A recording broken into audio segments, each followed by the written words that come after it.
Listening to another episode of the Upstate Golf Guys podcast, where 518 golf's the Cape. We hope you enjoy.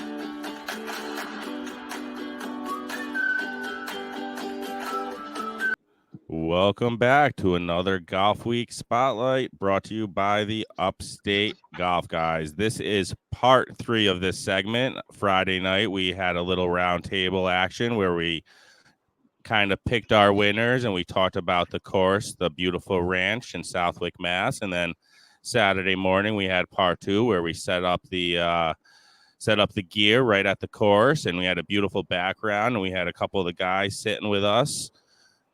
Kind of predicting on what their expectations were for the round, and it was nice getting a couple of the guys from the family in to sit with us. And here we are with part 3 for the recap. Adam, how you doing tonight, bud? That's it. I'm good. I'm doing well.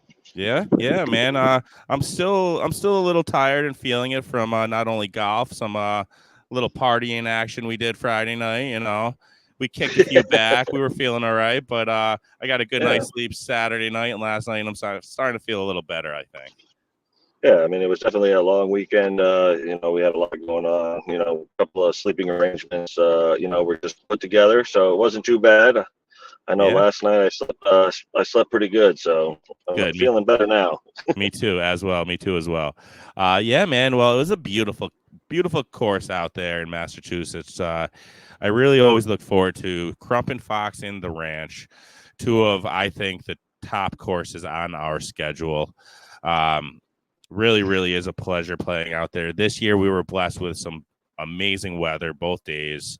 Did not rain on us, Adam. It did not rain on me for once. Oh, no, it didn't rain. And then it was also better because last year we played there, and it was like 50 degrees in the beginning of June. So we actually played that course where we actually had to, a sweat going, and it was sunny. We did have a little bit of rain on that Saturday night, but that didn't really affect anything. Yeah, no, yeah. It was we were over there at the lake watching the rain come down. It was about an hour of some heavy rain, but that's not going to do much to a course like that. One thing I did notice about the course, beautiful layout, beautiful setup, but I just think the greens were a little more choppy than normal. I think a lot of people were talking about that. I don't know if somebody before us went out there with some spikes and kind of it just seemed like every putt I was kind of just patting down the ground with my putter. It was just, something that wasn't there last year, I noticed. But now for just that being the only thing, at the rest of the course, absolutely beautiful. I don't know if you noticed that. The greens are definitely slower than they normally are there. I mean, I played that course probably about 7 times over the last 5 years, and that was the slowest I've ever seen them. And then the whole spike marks everywhere was odd. I mean, that was definitely unusual. But I think that they might have just rolled it, and I think with the rain and sometimes that morning dew, I think it just kind of made almost the greens Velcro-y. Yeah, they were weird. They were just very weird, man. They didn't roll out like I thought they would. And I don't know. Somebody told me today, I was talking to them about it. They said when there's a long stretch of heat and no rain, they really can't cut them short and they can't roll them. So maybe that could have been it too. I don't know. I'm not a greenskeeper. I'll have to talk to my buddy Greg Tudor about that one over there at Fair Park. Yeah. But all in all, it's a beautiful, beautiful course. I'm not knocking it, and I think it was just like a one-time thing. I think if you went there maybe like tomorrow or the next day, it would be fine. It'd all be rolled out and be quick. So yeah, but I wonder if even in the afternoon they roll a little bit better because it dries out. I don't know, but it was definitely interesting, and it looked like some of the people were taking bites out of the cups too. Some of the cups had Yeah, It there had was like like chunks chunks. missing. I was Yep, like, was I someone noticed hungry in our that. group? I mean, I didn't know what was going on with that, but I mean, they were Yeah, still rolling pretty good. They probably rolled about a 9 on the stem, so I mean, it was still slow. I mean, I yeah, struggled the first day just trying to read the speed because you're used to downhill putts even on one. I mean, if you're above the hole, I think the hole was in the front ish center. yep, yep. And we had a guy in our group who had a eagle putt, Johnny Resto, and he was just barely got it to the hole, and it was downhill. So Yeah, I mean, it was definitely just kind of odd, but it was yeah, all right though. Everything was good. I love the bunkers there. They're soft sand, get comes right out, no problem. yeah. I actually had one really nice shot out of the sand. It set up a par for me. I forgot what hole it was, but you know how I am in the sand. I always get scared out of the sand traps that I'm going to skull it. My problem is I always just skull it over the green because you gotta swing hard at it. And man, I just hit the right spot of that soft sand, and it felt nice. I felt like Bryson DeChambeau on that one because it wasn't the pin wasn't right there. It was probably a good 25, 30 feet, and I put it within like 4 feet. It was awesome. It was a good Yeah, I feeling mean when you hit that sand it's just shot. nice to have a sand where you're not brick hard underneath. Yeah, yeah, it was very soft. It was very soft. Yeah. Well, there was a good group of champ flights there competing with you this week, Adam. And you had a Yeah, I pretty good mean, competition. we had probably our top notch. There was probably a few missing, but we had camp flight was really good. We had some real tight battles. It came down to the wire. I know for champ flight, we had a new player this week who just became a member this week, and he ended up taking the win. Ryan Arp, he went plus 13 on the weekend, which in my opinion, obviously is a higher score for champ flights. For a 2-day total plus 13, but he played well. He shot a 71, 1 under for the second day after hitting 86 the first day, which is insane. I mean, that's really solid playing in 1 day overnight. To shave 14 strokes Must have off been the score. hitting some So serious putts, man. yeah, I guess he had about 7 birdies on the round. So I mean, that's great.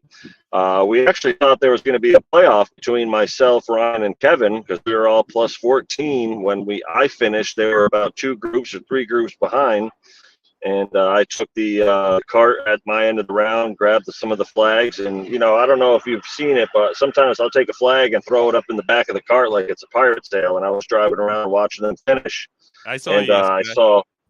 I saw on hole 17 that Ryan hit one on the green on the left side on that par 3, and I believe Kevin hit his and lost it in the marsh. And we come into the last hole. They come in and finish plus 14, and I thought we were in a playoff, but I guess there was some just live scoring to scorecard issues and changed everything around. So Ryan ended up beating me by 1. So good. I mean, it's still good playing. We that's fine. It was good. I'm glad to see him. Yeah, yeah. So a couple people lost yesterday on some scoreboard and scorecard issues. We'll get into that in a little bit. It was a tough situation, but we'll get into it when we get into his flight. But tell me a little bit about A flight. So A flight, first off, it was like a match play. I remember playing with these two in the first day, and great guys, Matt Wagaki and Tom Pauly, the pro shopper, Bayonne, who made his season debut. It was fun to watch because it was almost like the GC match play because it was just those two, and it's always exciting because you're going to play with them for the 2 days. I'm not going to separate them.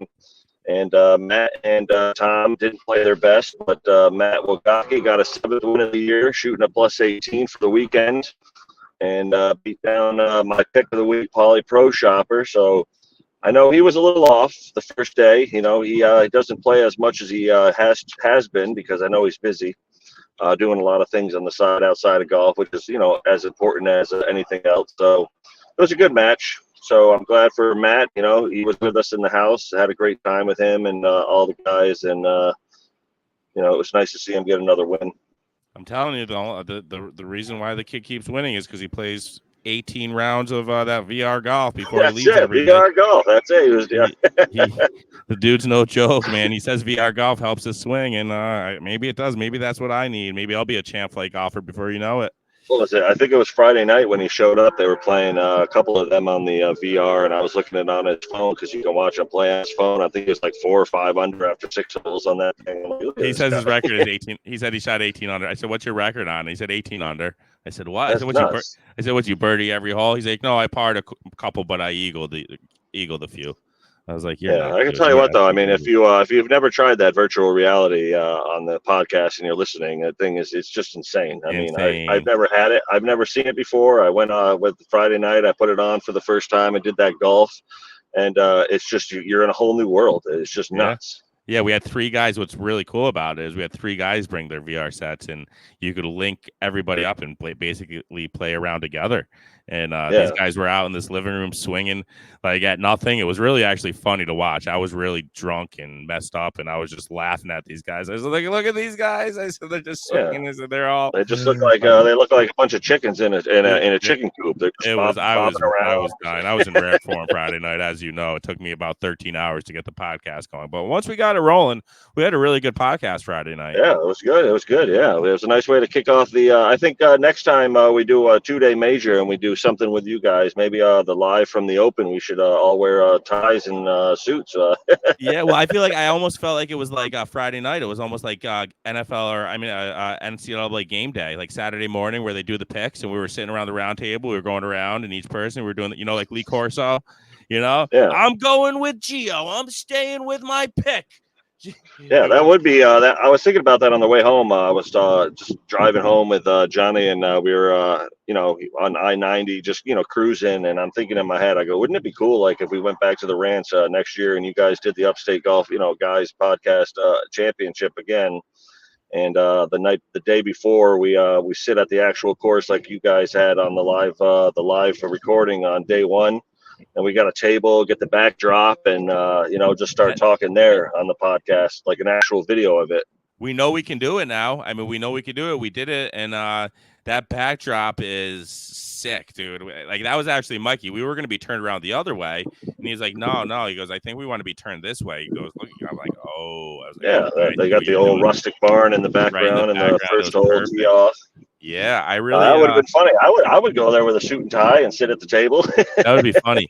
I mean, we have the perfect place to stay out there. We know that. I have her contact now. She said anytime we want to stay, and it's open. We got a place to stay about 5 minutes away. Excellent. That was prime location for Johnny and his fishing pole. He caught a fish out there and everything. Yeah, and then you So had it was, the casino nearby within yeah. 15 minutes. You got the hot tub down there. That was I nice. 100. tried telling you guys don't go to the casino, It but you was had fine. fun. You had fun. Yeah, I it was know. good. It was You good. It guys was a had good night. fun. I've never been I there. It's a cool little setup. It's a I smaller casino, but know. it's nice. But listen, man, they're tough. They're those casinos to bet your money on sports if you're going to bet it. But hey, listen, go once in a Off while. the off the topic though, if you ever are on a casino playing blackjack with me and you ever split kings, you're off the tour. Yeah, yeah.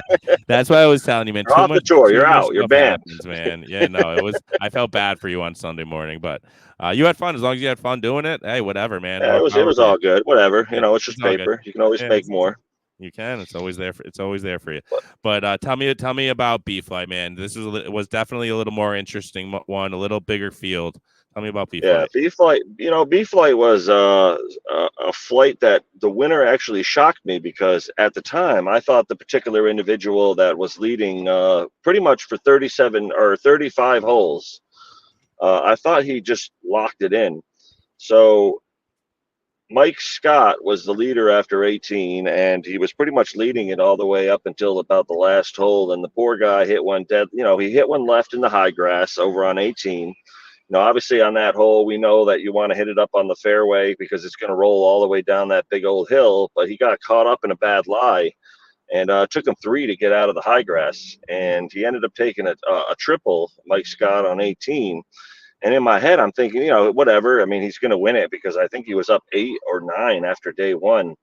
And sure enough, after we come in and hand the scores in, the score changed. He comes out and says, I guess I lost. And Mitchell Dixon came out of nowhere and ended up taking the W for the major at plus 20, and Mike finished plus 21. So my Mitchell took his major. with a 77, Wow. I believe he shot, yesterday, Sunday at the day. So he came ready to play and made that With run. I'll tell you Better. why he won, bro. I'll tell you why he shot that 77. You know why? Why? Why? Because he's He figuring it out. he used that Lombardi. He used that Lombardi that Shannon won. Oh yeah, he actually he brought it out, huh? I didn't He even know used that. that Lombardi. He said, "Dude," he goes, "I was putting." He Oh, goes, the Red Rocket. He goes, I was putting every putt. He goes, an inch away. He goes, and I was hitting putts I never hit before. He goes, dude, this club's awesome. So, Wow. Paulie, I'm going to announce this on the podcast here. I'm going to do a little post. Anybody listening, I know a lot of people truly are interested in the Lombardis. People keep coming up to me. I'm sorry, everybody. I just can't give everybody free Lombardis. Like the guys hooked me up with a bunch. I know I have given a bunch out with some giveaways, but what he's going to do for me is send me a bunch kind of on a consignment deal, which I'll be able to show off to you guys. And he'll probably take care of me at wholesale price, and I'll be able to give you guys even a little deal. Hopefully, I don't know the full details. Yeah, we gotta get the tour to be Lombardi. I know, like the Golfweek Am Tour, they have another similar type dealer, Meridian putters, and both of those, those putters are pretty solid too at Hilton Head. But Okay. Obviously, the Lombardi, the Lombardi putters are a great price. They're a good quality that you're getting. Yep. So I highly am behind Lombardi. If you are listening and you need a new putter, definitely don't go to Dick's, don't go to Golf Galaxy, don't go on eBay. Yeah, keep it small. Get a hold of Anthony. Yeah, get a hold of Anthony because they're really good quality putters. It's just. And You can get them customized if you really wanted to, even go the extra mile. I mean, that American flag putter was nasty. Yep, and for not much money, if you want your initials in it, if you want your kid's name in it, I had my the Upstate logo lasered into it. He does all sorts of custom work on top of it, which is is really, really, really cool. And he is truthfully a great guy, and he's just like you, trying to grow the game of golf. He's just like spreading the word, giving out as much free shit as he can and as much free shit as he can afford. Just like you hook people up with golf. I know you do. I'm not going to say. I know once in a while, if you want somebody out there, you say, "Listen, you come, I'll pay your way." You know what I mean? You've done it for a friend of mine before, and I'm not going to say any names. Like you try to get people out there just to you want to see people play, and you want to see the game of golf. Everybody who knows the tour. I mean, it is a national thing. We are directors of the tour. We do have to invest to become a director. I mean, every event there is some fees that go towards, the efforts of a director that we do each and every time. But at the end of the day, I mean, I'm not doing it just to make a few bucks. I'm doing it because I love to play and I want to see everybody enjoy themselves and get better. And I'll do what I can to get you at an event. If money's tight, there's always ways around it. We can get you out there, but it's just exciting to see, people using the Lombardis now. I mean, I didn't even realize that Mitchell won. So he's part of the family now. He's part of the. We're gonna have to start making them hold the putters when they win. Yeah, they should. I don't know if I know Shannon said I want that back. He let him use it for the round, but we'll see what Mitchell does and see if he really wants one, and we'll get him one for a reasonable price if he really wants one. Sure, yeah. So, Shannon, also that whole thing yesterday, we got to figure that out off the air, you and I, about that whole close to the pin thing. But something that you know what I honestly think happened, and I don't think anybody took it purposely. I think probably the closest to the pin stuff that you separated was in front of maybe the trophy that was the person's, and they just assumed it was theirs, whoever won and grabbed the stuff. I don't know. I'm trying to throw shit against the wall and make it stick. Yeah, so Mikey would say, like, I don't know. I'm thinking of, I don't know why somebody would just take it, not thinking it's theirs. I'm going to contact that individual anyway. So we'll figure that out. We'll figure it out. We're sorry, Shannon. Yeah, and if this dude wants, listen, if he gives it back with no problem to Shannon, tell him I'll hook him up with some Upstate merch. I'll take care of it anyways. I'll take care of whatever happens. It was a misunderstanding. I don't want to also take it away from this guy if he thinks, I feel bad if he's all excited about having some merch and didn't take it purposely. So we'll figure it out. We'll take care of it. Yeah. But anyways, go to my flight, Adam. This is one of my favorite flights just because I'm in it now and some good people are in this flight. Yeah, so we got our C flight. We had a decent amount in our C flight as well. We had some close battles. We had a repeat winner this year, ended up taking it, a C flight, Majdi Mariano. That actually surprised me. He played very well. I haven't played with him except for Old Post Road. I think he was a little bit nervous that day. It was our first event of the year. They were first to the, first tour that they played in ever in competitive golf, and he ended up banging out an 80 yesterday in C flight to take it home with the plus 22 on the weekend. So, congratulations to Majdi on his win, because that was a solid playing for the closeout second day. Especially playing from, listen, I know as a C flight guy, people just, you might be comparing these scores to some D flight guys. Don't forget, guys, we were playing from those blue tees, and some courses it didn't make much of a difference. It doesn't make too much of a difference, but yesterday, as you all saw, it certainly did. Playing back. Yeah, man. That's really that was a really good score for playing what they were playing throughout the round. That's pretty solid for him I was a couple of shorter holes. I was fine anyways, because they were short holes. But some of the longer par fours, I was hitting driver hybrid on a couple of them. So 86. He went 86-80 on the weekend, so that's really good. That's great. That's really good. I think, and that's that's what's going to be expected too. Like a lot of the guys if they're going to nationals, I mean that's what you see. So, I mean, if Majdi threw those two scores together, I could promise that he was probably in the top 10 easily going into the third day at nationals. Yeah. So hopefully he comes and shows up. And then tell me about the out of towner. I mean, he was basically leading the whole way. Yeah, I mean, we had one guy from Tidewater, Virginia, and Tidewater, Virginia has been one of the top 5 probably in the last 10 years when it comes to regions. They have 176 members total right now this year. I believe 2 years ago they were at 220 or something like that. But Aaron Lorenz from Tidewater came down and played with us. Great guy. He really enjoyed playing at the end. He just mentioned he had a blast. He says we got a lot of great things happening. He enjoyed our events. As much as he does join with his own Tidewater family. So he ended up being the leader. He was actually my pick too on Friday. I know he was. And, I think he just had a bad second day, and Majdi came out of nowhere. And I know Johnny Resto picked Majdi to take the win. Sure did. Guess what? He actually won the other basket and took some Upstate Golf guys merch down to Virginia. Oh yeah, that's right. Yeah, Aaron and that's great. Yeah, I was happy for that. So, I told Mike it couldn't have went to a better person, and the fact that what spreads our name better than that, everybody around here already knows about us, so it's if we could get our name out there to somebody down in Virginia and he says, check these guys out, check their awesome podcasts out, give them a listen. And that's what it's all about, spreading the word. And if Aaron, if you're listening to this podcast, just spread the word, give the information out to the guys in your region, your Tidewater guys. I know we'll probably meet a lot of you guys in nationals. So hopefully enjoy everything that you won with the merchandise. We're gonna have to do a nice setup down at nationals, huh? With this Golfweek spotlight.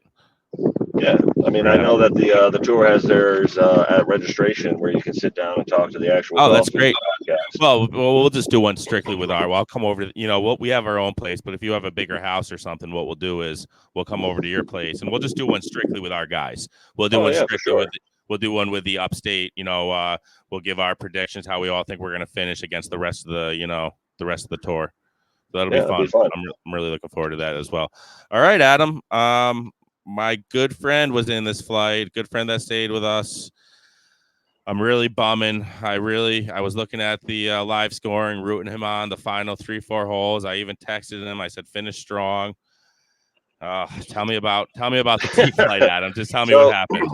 So D flight, as usual, throughout the country, they always have a lot of guys in a lot of the flights because majority of the golfers are probably 19 plus handicaps. But D flight had 14 players. Day one was pretty close overall. We had a lot of guys up there.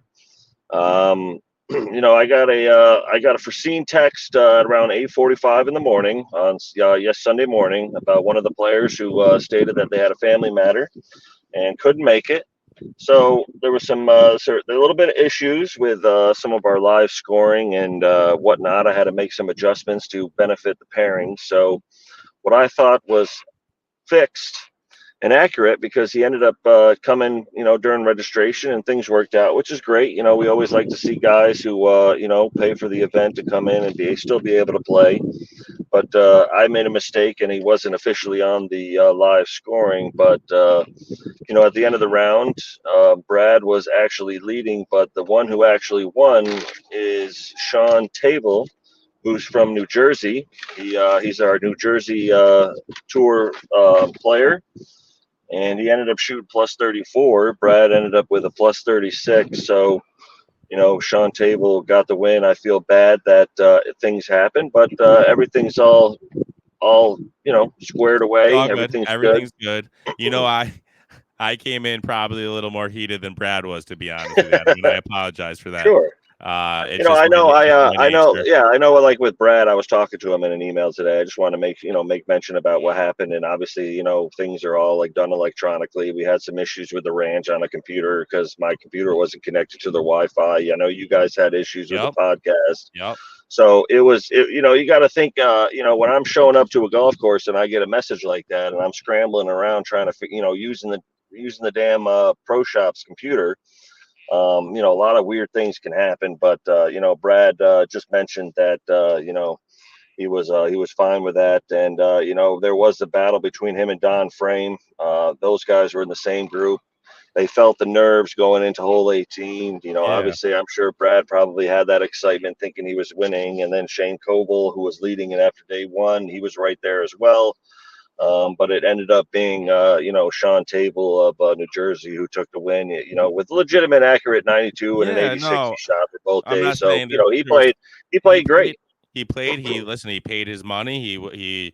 There's no reason why he shouldn't have been able to play. It was just a misunderstanding, and it's just too bad for Brad, because I know he wanted it, man. Even Saturday night, he said, he went to bed. The dude went to bed at like 7:30 Saturday night. I think he wanted to wake up with a fresh. He was in the hot tub. He was in the hot tub Sunday morning getting ready. Up. Yeah, he really did want it. But he was also thrilled that he left there with a couple $100 between skins and in second place.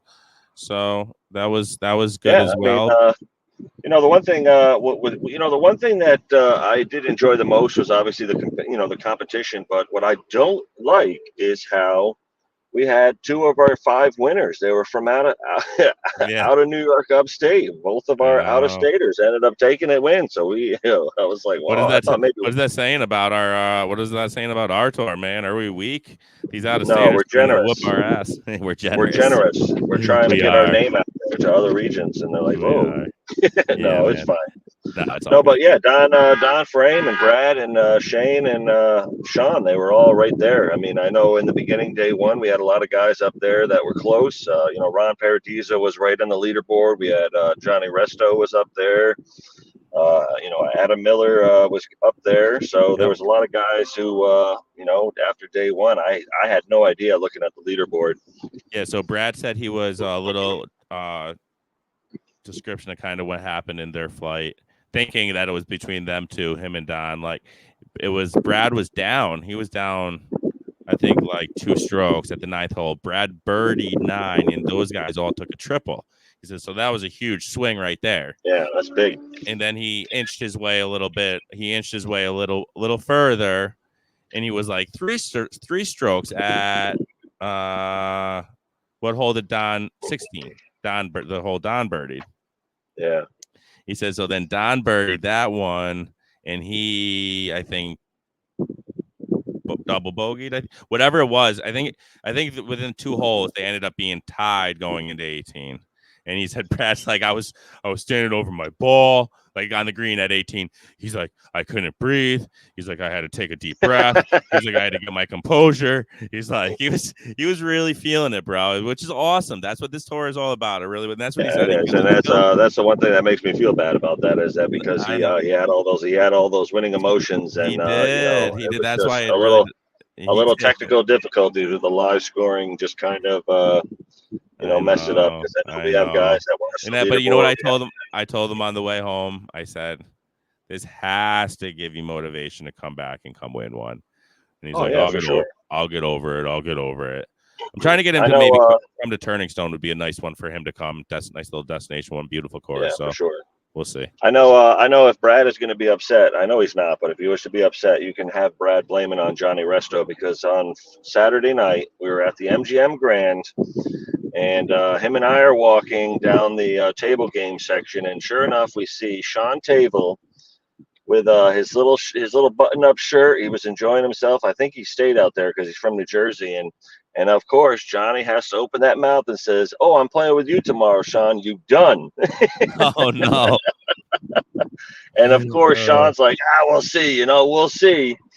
And maybe that kind of sparked a little something in Sean, because he came out and banged out an 86. So yeah, I mean, so that's I know Brad Johnny. talked Brad, to if you're buddy gonna Johnny. get mad at Johnny. Johnny John, 5. He's those guys. Listen, those guys really bonded this weekend too. Listen, I love Johnny. We're all family, we really are. But Brad said that, he goes, I really like Johnny a lot, man. He's like, we were out fishing. He goes, I was paddling for him. I was fishing. He goes, he was telling me some shit, man.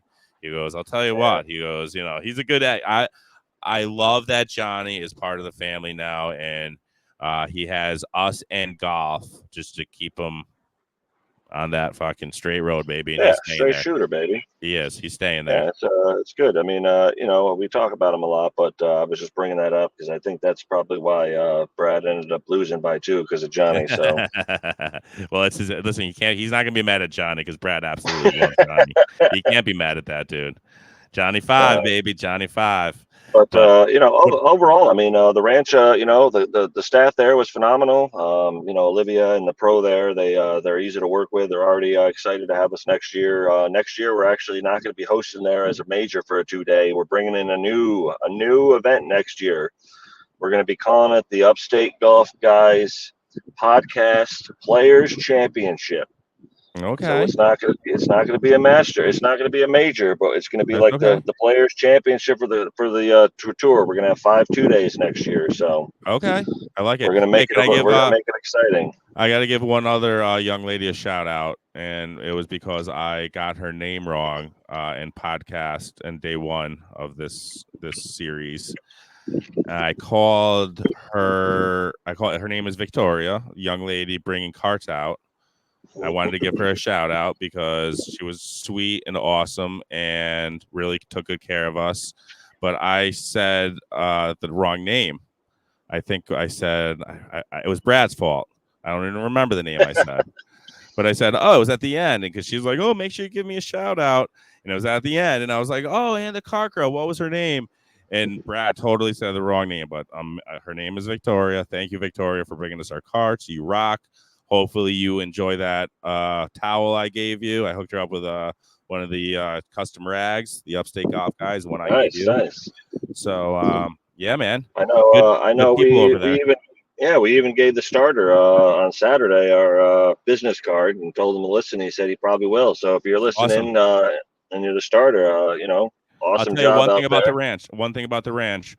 One of the most sophisticated, like top of the line places I've ever seen. Like with the lighting system they had, everywhere there was a turnaround. It was like there were signs, please use turnaround ahead. Like it was like everything was set up. There was no where do I go here? Like every thing was awesome. The views there are great. They just do a great job. Top of the line place over there. Yeah, for sure. Have you ever seen a place like that with the light system with the green and red and go? No, I've never seen that, and it's kind of cool. Plus, the cars have the GPS where you can see the cards in front of you. I've seen that, but the whole light thing was kind of cool. You hit the light and it turns red when you leave, and then when you go down to the section, you hit it again, so the tee box knows that you're ready to roll. Yeah, I've never seen it, and I thought it was awesome, man. It was really good. And again, special shout out to. Who was the gentleman that hooked me up with the extension cord? Was that the club pro? I think he was actually the young guy. Yeah, he was a golf pro there. Yeah, shout out to him for helping me out and getting that podcast going in the morning. Yeah, because we had to try 4 different outlets. The ones in the gardens weren't working, so he hooked us up there. He got us going. So thank you everybody at the ranch. If you're listening, you guys were awesome for sure. But now, some other things now outside of the event. I have to say congratulations, Don Frame. After his play, he has been officially moved to C flight as well. Oh, snap. Welcome to So the club. he's now. And then I wanted to mention some notables. So, obviously when I started the tour, everybody starts in a certain flight, but the whole purpose of the thing is to not stay in that flight. I mean, you want to get better, you want to improve. I mean, we got a couple of guys on the list now in certain flights that are right on the cusp of moving up a flight. We got Dave Sherman. Obviously, he's at a 19.2. He's almost, he could be in C flight soon. Darren Morey is at a 19 in D. Shane Coble, he's at a 19.5. Adam Miller, 19.9. Even Brad is at a 19.7. So, I mean, he throw an 85, 84 in one of your rounds. You'll be up there in C flight, and that's a great goal to accomplish for sure, moving up. Even Craig Shoemaker right now in C, he's at a 15. He might be a B flight soon. He's playing really good. Majdi after his round yesterday got moved to a 14.0, Oh, and wow. he's point one point away from moving to B flight. So that's great. That's a good accomplishment for him. And then of course Matt Wilgocki. I hope he stays in A because I think he has a great chance to win in nationals in A flight. But he's at a 4.8, so he's only point 0.9 away from, or point 0.8, or yeah, point 0.9 from champ flight. Oh, So man. we got a lot of guys right on the. If you look at the Matt 2024 Wilgocki points race. started shooting like shit. Wilgocki, come on, Wilgocki. We need you in Yeah. A flight. Nah, he never No, would. but yeah, He there's a doesn't lot have of that in guys him. that are right on the cusp of where they started at the beginning of the year and where they can end up at the end of the year, and that's a great accomplishment. No matter what you think you can do or can't do, if you're moving up in a flight, you should be proud of that. So Oh, I am. I can't believe I'm at a 16 right now, dude. yeah, that's great. I mean, you're playing well. I mean, it gives you a little bit of confidence. Going to different tee boxes and having a little bit more of a challenge that's different than you're not used to. Yeah, I But kind of felt like I had I a little. think in the next 1 to 2 events, we're going to see a few more moving up. I definitely felt like I had a big dong when I was in the back box, and the three of those guys were in the front. I was like, Yeah, I yeah. know. I was like, look at these big Yeah, boys. that's it. Tell them like say, hey, I'm sorry you guys can't play the mantees. So Yeah. I was swinging that thing. No, there's only one downfall to that is that when you are in a foursome and you're the only one on one tee box and the rest you don't get that it's annoying. you don't get that one little you might think you're hitting a 7-iron and you don't get that one guy to hit first to see. So Yeah. Well, it's also just annoying having to drop off and then like wait and then drive up to yeah, their box, or like a lot of times I would just have Mikey drop me because yesterday, I mean, the boxes were pretty far back if you noticed, like from the whites to the blues, a couple of them. yeah. So he would drop me off at the top and then drive down, and I would just walk down the little trail they had. So it worked out. Listen, I'm happy. I'm like I said when at the beginning of this thing, when I went into C flight, I'm gonna go into it with a chip on my shoulder and just work hard.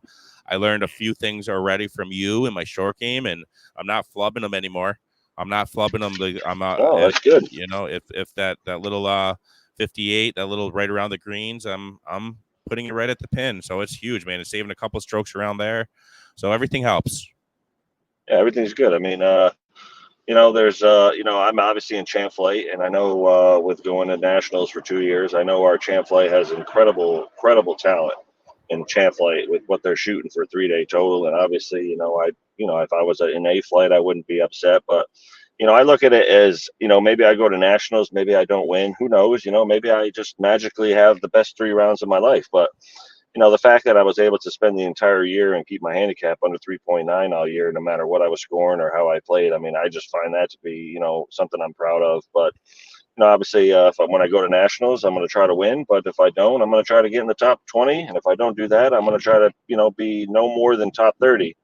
Which is still great. I mean, you're talking some of the better amateurs throughout the entire country, and you're, in the top 30 of that is, it doesn't even matter. I mean, I just go home feeling good with my head up high, Mm-hmm.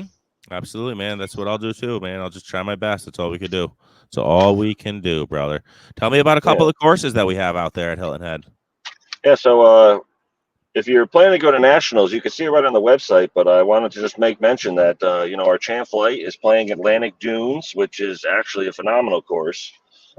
That's right parallel to the Harbor Town, and also Golden Bear. So the Champ Flight will be playing Golden Bear. They usually do the same 3 courses each and every year, but this year they're doing something different. And we're going to be playing Golden Bear. A Flight, you're playing Robert Trent Jones, which I played last year, which is a great course right on the ocean.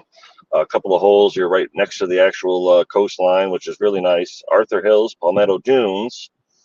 And then B Flight, the Country Club of Hilton Head, which is actually a private course. So you're going to be able to enjoy that. And the Palmetto Hall, Arthur Hills, which is completely different.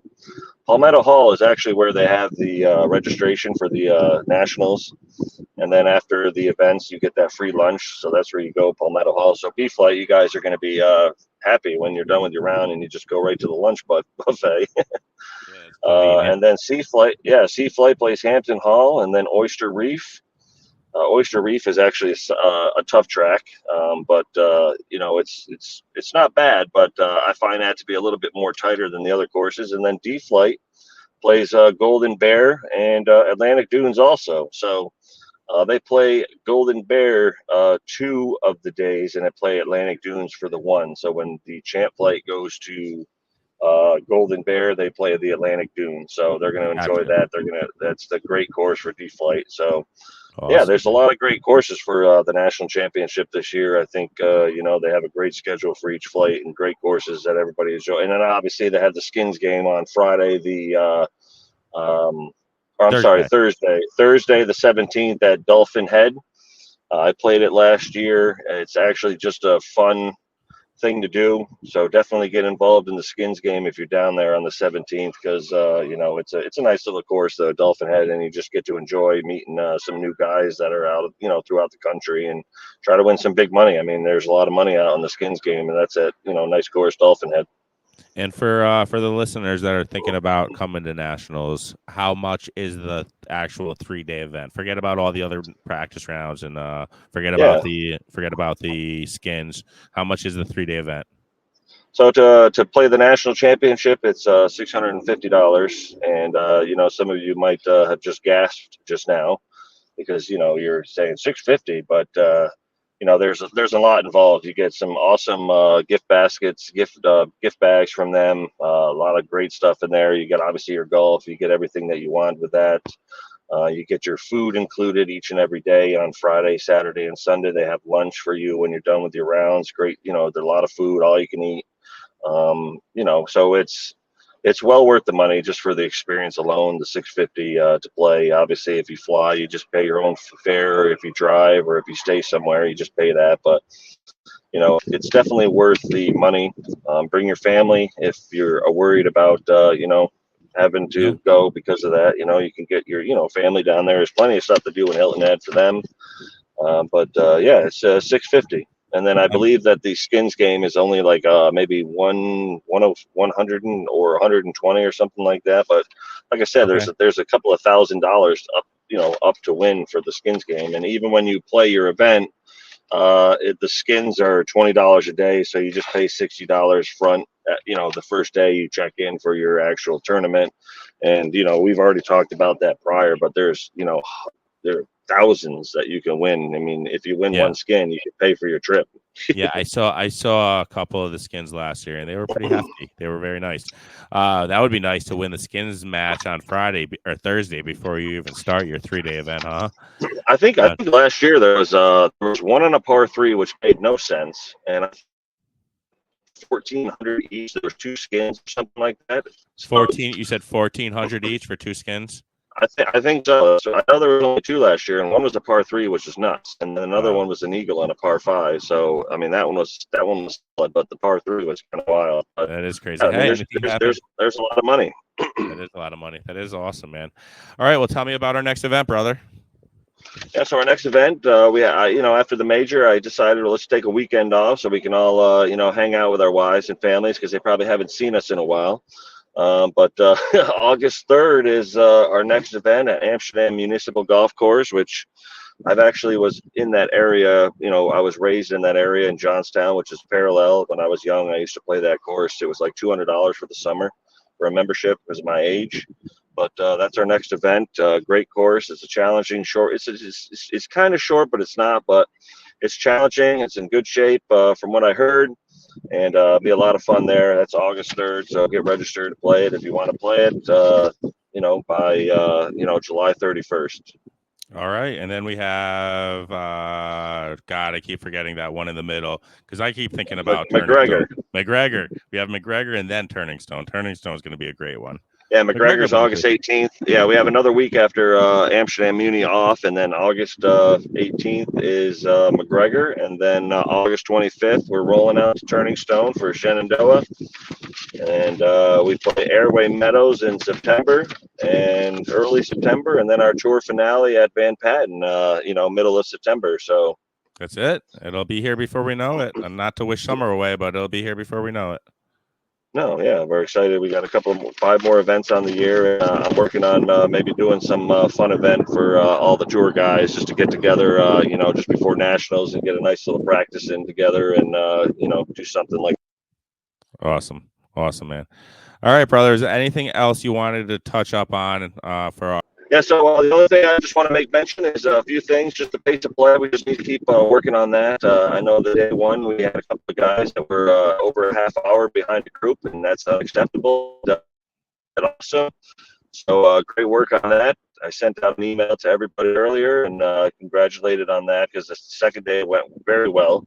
Also, this is the most important thing. Make sure that your live scoring and your scorecards are matching because going forward, I'm now going to initiate a penalty. If your scorecard is handed in and your live scoring doesn't match, everybody in that group is going to get hit with a 2-stroke penalty.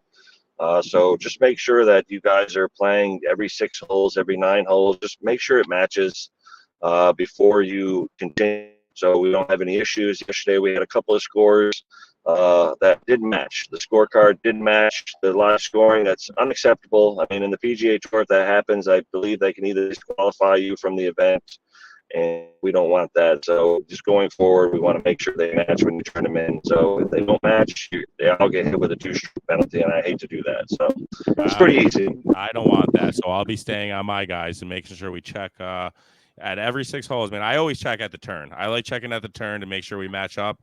Very simple. The person that's keeping the live scoring, you just go to the scoreboard, turn your phone sideways. It takes 2 seconds. Have the one guy doing that's doing the pencil scoring, read it right down and make sure it matches. And if it doesn't, you just go in and fix it and make sure you discuss it and you fix it to the right number. Discuss it with everybody. That's all. I understand that. I understand when you're doing a paper card, sometimes you sit in your cart, you go to the next hole, you hit a ball, and then next thing you know it, a hole later you forget to go back. But if you're doing live scoring, I mean, it's pretty simple. Anthony, it comes up your names and everything, and it's just you hit a click, positive for up score or down to go down, and if you hit input and it goes to the next hole. So whatever's happening on these groups that are coming in where they're a little, a couple of people are off by, and some of it's drastic. I mean, yesterday we had one that was 3 off, and another round was 9 off. So it's like I don't know what's going on, but just just make sure it matches before you turn it in because we don't want to keep doing this. Because I don't want to penalize everybody because we're going to stick to that rule. And also, another thing is that going forward, I want to make sure that everybody when they play, just mark your ball or do something just to distinguish your ball, put a line on it, put a dot, draw a wiener. I don't know what you want to do with it, but just do something to distinguish your ball so that way we don't have any issues because, the worst thing to do is when you get out there, somebody just, thinks you're playing a Titleist and then in the next hole because your Titleist got scuffed up, you threw it in the woods and you took out a TaylorMade. Just make sure you tell everybody in your group that you switch balls and maybe have 3 dots on it or something, just so, you don't have any issues out there. We're just having fun. We don't want to have the drama. We haven't had much issues, but let's continue to just do the right thing and, announce what ball you're hitting. Absolutely, brother. Well, I really appreciate everything you're doing, Adam. Like I said, this was really a fun weekend. I'm honored to have sponsored the Upstate Golf Guys podcast open. It was really a lot of fun. Super excited that some people got their hands on some merch and hopefully they go out there sporting it. And I just really appreciate everybody supporting me. I had a ton of fun. It was a ball out there at the course with all our equipment and having our guys sitting down with us. And it was just, it's been a lot of fun, Adam. It really has. Yeah, and then just to close out, I do have some national announcements that are important. Yeah. For all members, just make sure that if you haven't used your $50 merchandise coupon, all coupon codes are going to be expiring at the end of this month. So the promo codes that you're getting in your emails will expire after July 31st. So make sure you go back and look at your emails, in your inbox or even your spam. They're there. I know that they're there. They send them out. Also, flight movement.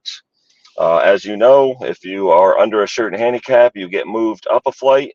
So if you're a 19 handicap and you go to an 18.9, obviously they'll automatically move you up to C. But if you're a 19.5 in C, you can actually request to go up if you would like. After August 15th, you're no longer eligible to be able to request to be moving up. So if you look at your score, if you look at your handicap index, make sure if you want to go up a flight, you let me know before August 15th. And once you move up a flight as well, you have to be in that flight for 3 events before they can request you to go up a flight as well. So I just want to let you guys know that. So Good I know, information. for example, Don Frame has been playing well. He got moved to C flight. We only have 1 event going into the between now and August 15th. So regardless of what happens to him, for example, he'll be going to nationals as a C flight because he won't have those 3 events. So by August 15th. So regardless, I know he's ready to roll. He's a great dude. He's ready to do it. So I'm just wanting to let you guys know that, and then also the national championship invites will probably start going out after August 15th. That's usually when they do that. So I think it's just a timeline that they do. It makes it easier, so that way, everybody's ready to go for nationals in the right flight. Because the worst thing that can happen is, somebody says, "I'm just gonna, shoot 100 for my next 4 events and go to nationals," as a D flight player. Yeah, can't do that. I got you, man. Awesome. Well, I want to wrap things up here. I have dinner in there waiting for me. My wife just waved me in, so I'm starving, brother. But I really All right. appreciate everybody tuning in. I suggest anybody that hasn't listened to the Friday night episode go and listen, because there was some good information that got out there between Adam and Tom Mayone. It was just a really, really good episode. And then the episode Saturday morning, we were at the course. It was another fun one. It was only about 20 minutes, but it was awesome getting some of the guys on there for a quick minute. So Jeff, definitely check those episodes out if you haven't yet. And again, I appreciate all the support. I appreciate all you do, Adam. And we'll have Lombardi's soon enough for sale. So keep an eye out. Yeah, and then we also want you to get that flyer out for your tournament October 5th. We want to get a lot of the tour guys on that as well to support that whole foundation and tournament that you run. So absolutely, I really appreciate that, Adam. I'll put another post together that you could share on the page. I know there's a couple groups from tour, but I'd like to get everybody from tour in that. It's at Freer Park. It's only $100 a man. That includes breakfast and lunch, giveaways, chance for awesome prizes. There's certainly going to be Lombardi's there. There's going to be a putting competition. We all know that. So for $100 for a round at Freer Park, and it all goes to a great cause, you can't beat it. So we'll have more information out there in the next couple of weeks for sure. All right, man. Yeah, thanks again for the everything you did this weekend. It was awesome, and look forward to the next event. Absolutely, brother. We'll talk soon, Adam. We'll see you. See you, buddy.